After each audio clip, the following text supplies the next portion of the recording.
is ready. All right. Well, first of all, can you start by introducing yourself and telling us how you fit into this story? Okay, my name is Jeff Willhelm, and I'm John's brother, younger by 2 years.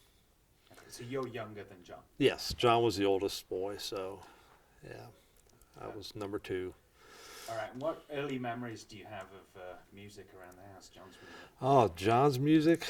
Um, I remember his bands practicing in our house on Haxton Drive in Dayton, uh, playing these awful songs, these repetitious things. One of them, why can't I remember the name? Little gray egg or something like that, with little brown specks or something. If I'd thought about it before, I probably could have remembered it. But and all the neighborhood girls would come around. It was perfect, garage band kind of a thing, and that's just what I remember. I remember every time my relatives would come in from out of town, they'd set up the band in the garage, and everybody stand around approvingly, and listen to little Johnny Drum, and What kind of music was he playing? it was just pop, pop 60s stuff, nothing too heavy, light top 40, Hmm. more or less. Did he So- always have bands, as far as you remember? Oh yeah, yeah, and I mean he didn't really play anything beyond pop at the time, but the house was always full of Woody Herman and that kind of stuff, and jazz and Frank Sinatra and all that stuff. So it sort of played on him. The two came together, his love of music and then mom and dad making sure that he got the good stuff. Yeah. Yeah. Tell me about your mum and dad's influence and their involvement in music. Well, Dad played the trumpet um, in the Army, and but I mean, neither one of them was really too musical. I mean, they both came from families that really appreciated music. Uh, I I know Dad kept the trumpet in the house, but he would only play it if you really poked at him to play it, and but they just. Mom always wanted to have music playing in the background. It was almost a constant thing, just anything back there. So they were encouraging of the musical environment. I mean, it sounds Yeah. like yours was the house where this was allowed. Oh yeah, it was. Yeah, it was required almost. And I just John and I can both remember us looking at record labels as they turned. There was one, I think it was the Epic label, that had just a black label with a gray oval, and there was just something about the way it turned, and I don't know, it fascinated both of us. Mm-hmm. Um, so I mean, there were all kinds of things about it, just the whole aspect of albums and music and the glowing tubes in the cabinet. It was all very fascinating. Do you remember when George came into the picture? Um, just vaguely. Um, I was 2 years behind John, so he was a senior at East when I got there, and we both moved in different circles at the time. And part of the reason for that was after we moved down from Ohio, John had sort of a difficult adjustment period. There was sort of got a little rebellious, and I was a good Catholic boy. I didn't want anything to do with that. I'd seen all the videos, all the movies about juvenile delinquency, and and I was sort of at that point, as he was going through his adjustment, I was kind of scared. He was putting mom and dad through some difficult things.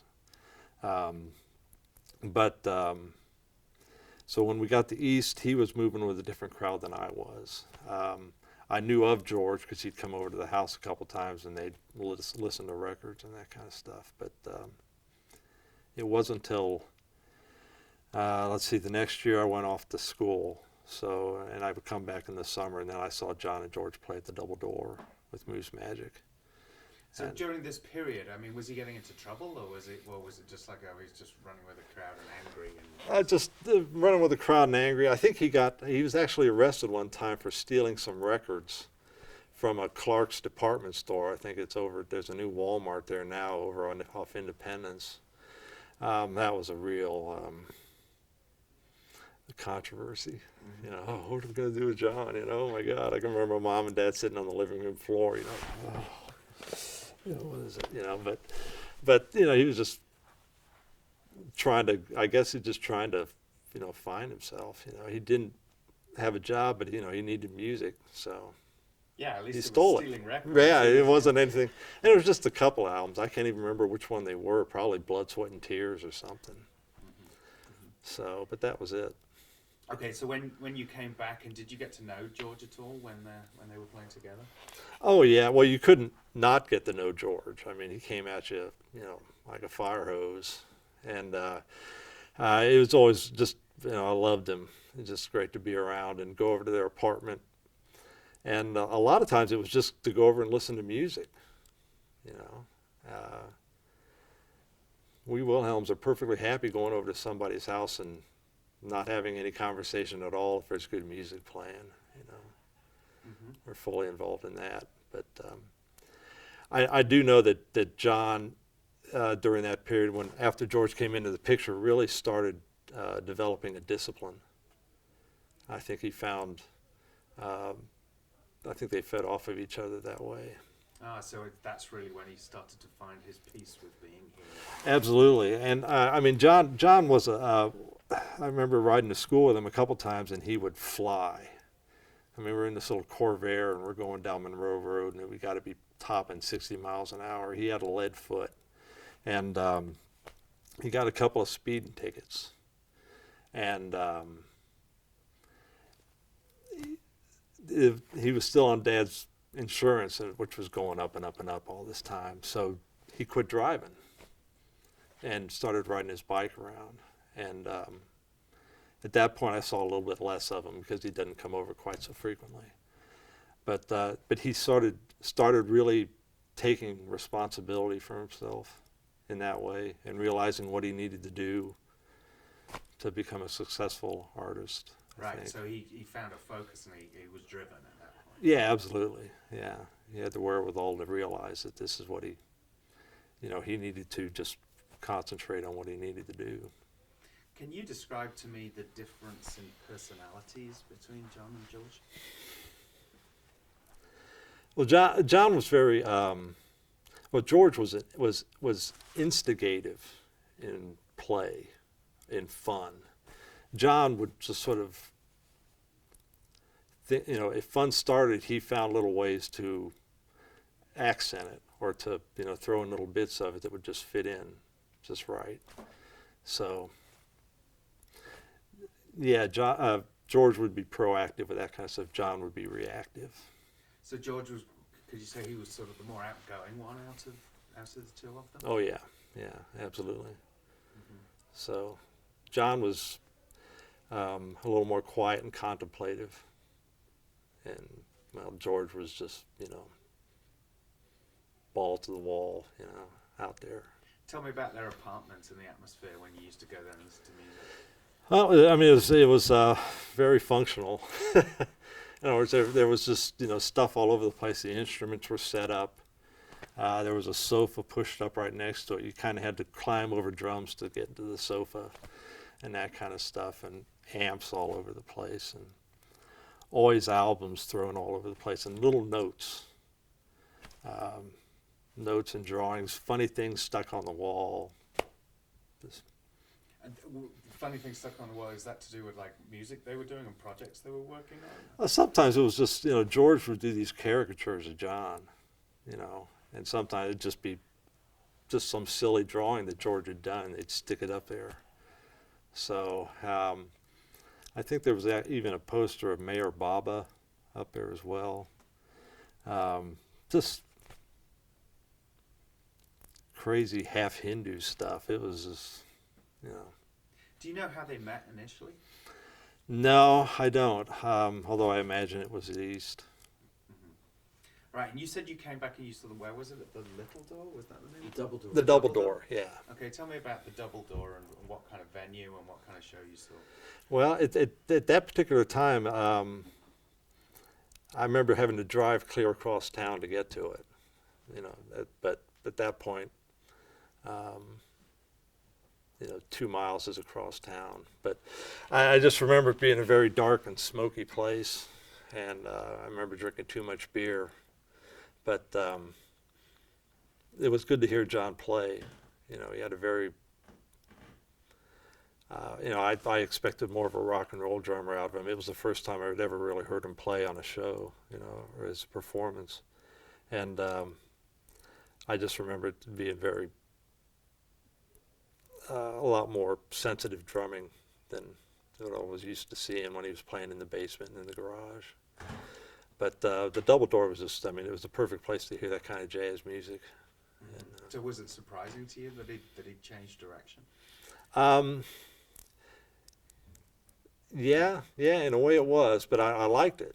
I didn't object to it at all. It was just, it just seemed like when he was playing that, it was a lot happier. And, my own musical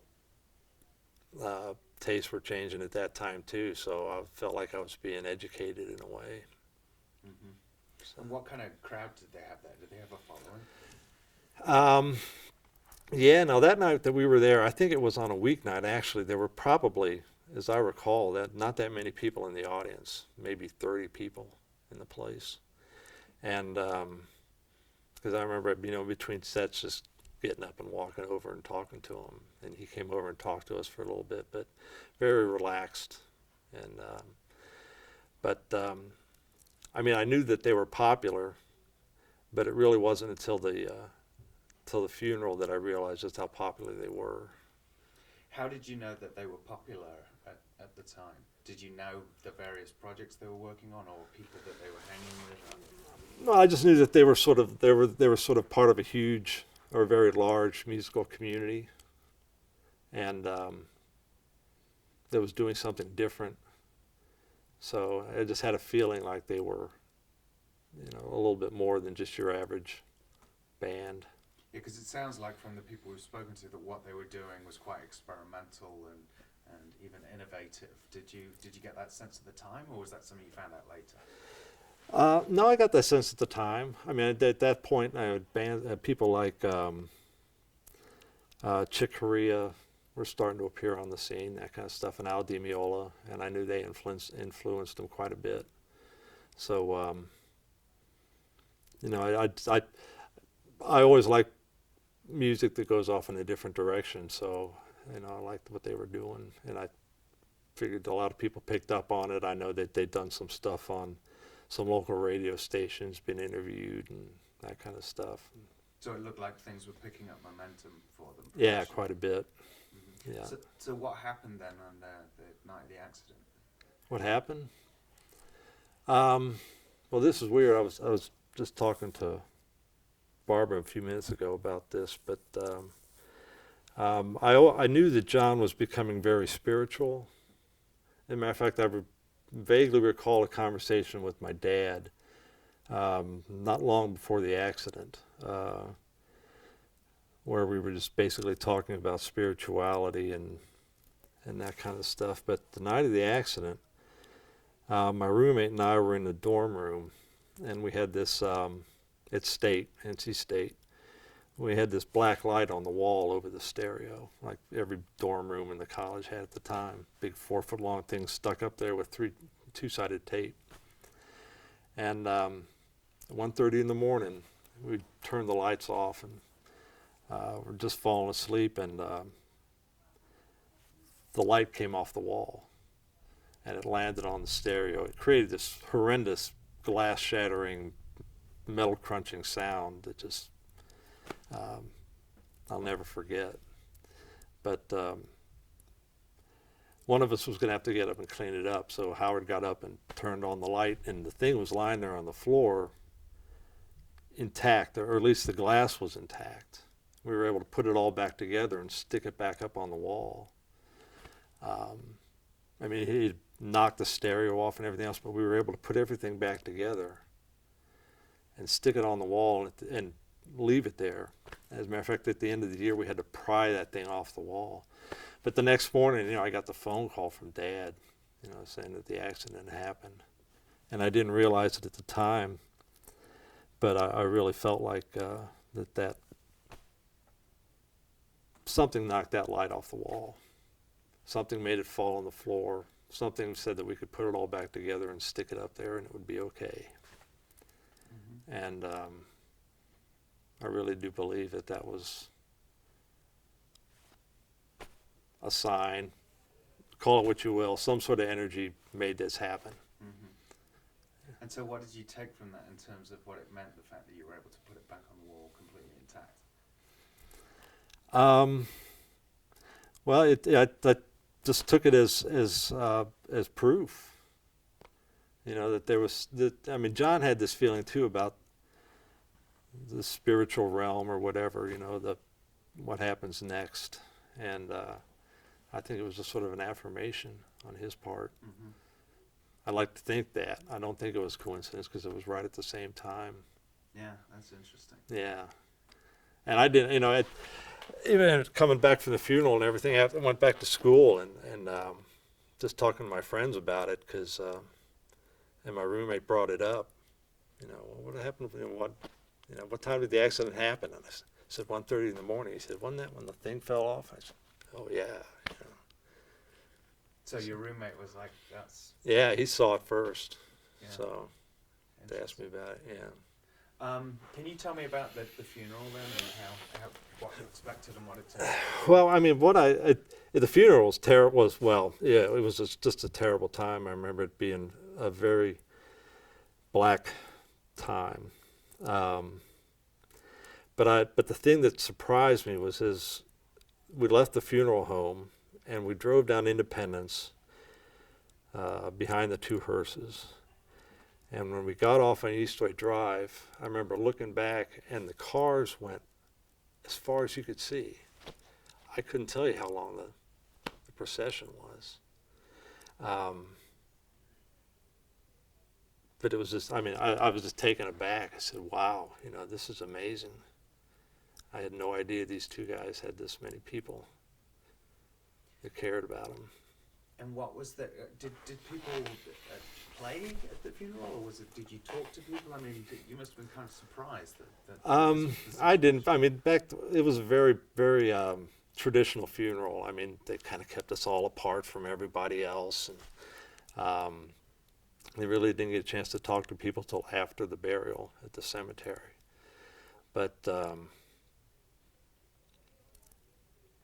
I'm sorry, what was the question? Yeah, I'm just trying to sort of understand sort of how you learned. Yeah, that was the moment where I really realized just how influential they were, you know, and the groundswell that was building up underneath them as they pursued their music. And what do you think what do you think they would have done in the ensuing years had this not happened? Well, I mean, I would hope they'd stay together. I mean, I think John had sent off some demo tapes to people like Chick Corea and some other musicians, and I think there was even a brush with Brubeck. I think Dave Brubeck's son, I can't remember which one he is now. Actually, they talked, or maybe even played together at some point. But I really do think that both of them could have been very influential and, you know, in the jazz world. Mm-hmm. And I think it probably would have been more in the jazz rock fusion, you know, sort of along the lines of Mahavishnu Orchestra, that kind of thing. But they could have done anything.